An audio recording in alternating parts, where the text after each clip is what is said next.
PEGI 18. Welcome, stranger. Name's Halleck, and it's a pleasure meeting you. I run this little shop. Got enough supplies here to keep you alive and fighting. Rage, at its core, is a first-person shooter. These other elements like racing and vehicle combat, they're additive to the experience. But it's important not to get confused by really what we do.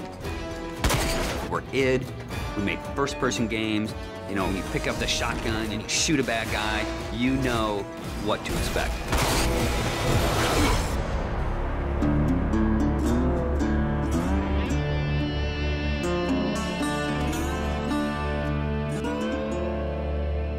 So in Rage, what we've tried to do is in every new environment that you enter, we give you a new weapon or a new ammo type or a new engineering item to keep the experience fresh. And as you play through the game, your arsenal grows and grows.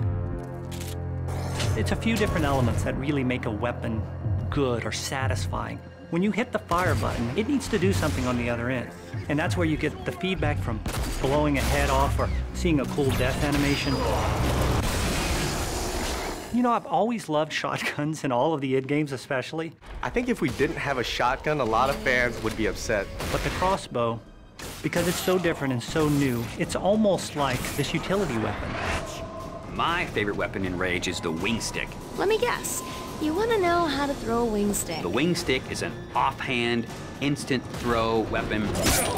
The wing stick is such an iconic weapon. It's this bladed death boomerang, and it has like a smart nano targeting core is some of the mythos that we've built into it. And if you time it right, you can chop the heads off of mutants with it. We have these things we call gadgets or engineering items. Things like a little remote-controlled car with a bomb attached to it. Now you're building this little defense turret. If you have the parts and you have the plans to build it, you can build these anywhere in the world. So now you're running around, you're firing, and instead of just tossing a grenade or just throwing the wing stick, you're tossing down a little defense turret. And we have other more complex engineering items as you progress through the game, things like sentry bots that are automated robots that shoot all your enemies for you. If you utilize some of the other gadgetry items, you can make it a thinking man's game. But it doesn't stray too far from our core mechanics. It's one button. It all follows the same principle. I pay nicely for quality goods. There is an economy, and when people first think about the economy, they think RPG. But the economy is really your tool to manipulate how you want to play the game. It really is this player choice mechanic. So you're picking up this cash and these other cool items, then you sell it and you pick which ammos you want to buy. When you get these new things, you'll want to try it out, and when you do, you learn how that impacts you as the player and how you want to approach a situation. But at every step of the way, we never want the inventory to get in the way. It's there for a reason, it always has a purpose, but we still want to stay true to that kind of action.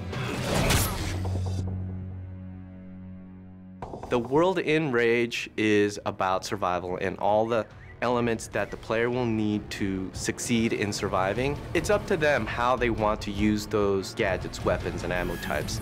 Along with the action shooter experience role that we intend for the player to take, we create these different options in the gameplay when you get into an area with all these various implements of death.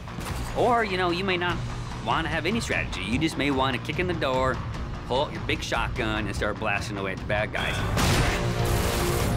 We really give players the opportunity to engage the enemy AI in the way that's best for them. And we feel that that adds a lot of life and replayability to the game.